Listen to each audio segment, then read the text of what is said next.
Et oui, j'ai été trompée par une fausse doctrine. Bienvenue dans le deuxième épisode très spécial de ma série Mon Histoire. Et oui, peu de gens osent en parler, mais aujourd'hui je vais vous raconter comment j'ai été manipulée par des esprits trompeurs et comment j'ai adhéré à une fausse doctrine chrétienne. Une fausse doctrine, c'est très dangereux parce qu'elle ressemble à une vraie doctrine chrétienne. Elle utilise la Bible, le nom de Jésus, des versets, mais elle dévie légèrement. Et en fait, ces petites déviations te font sortir de la grâce pour te pousser à dépendre d'un leader spirituel ou de tes œuvres. Et ça, c'est antichrist.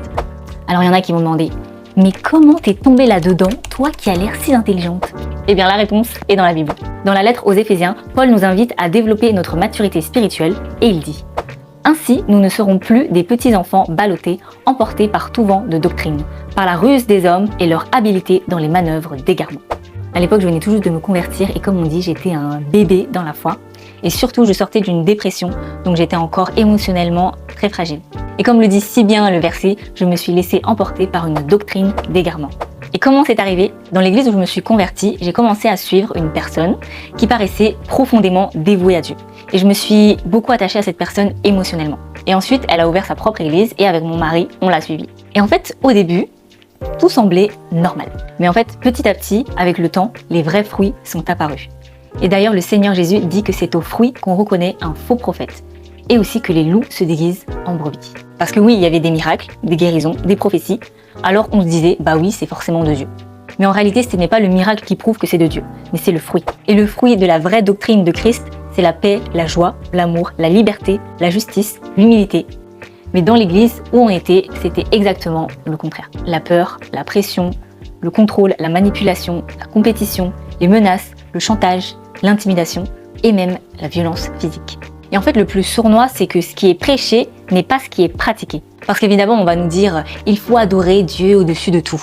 Mais en réalité, l'esprit qui régnait dans ce lieu nous poussait petit à petit à vénérer le leader spirituel au lieu de Dieu.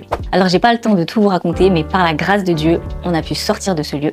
Et même après être sortie de ce lieu, j'étais profondément traumatisée. J'avais peur de Dieu, j'étais perdue, je savais plus discerner ce qui était de lui ou pas. Et même quand je lisais la Bible, j'avais parfois des crises d'angoisse parce que je l'interprétais encore avec les anciennes doctrines. Mais Dieu est tellement formidable et merveilleux. Malgré tout ça, il m'a guéri tout en douceur, étape par étape. Il nous a montré que l'esprit qui régnait là-bas, ce n'était pas son esprit, mais des esprits trompeurs, comme Jézabel ou l'Antichrist. Et surtout, il m'a appris le vrai évangile. Parce qu'en réalité, on peut être chrétien et ne pas comprendre l'évangile. Mais aujourd'hui, je rends grâce à Dieu parce que cette épreuve m'a donné du discernement sur les faux prophètes, les fausses doctrines et les esprits d'égarement. Et c'est aussi pour ça qu'il est vital de connaître la parole de Dieu dans son bon contexte et de grandir dans la connaissance de Christ. Et c'est aussi l'objectif de The God Proof.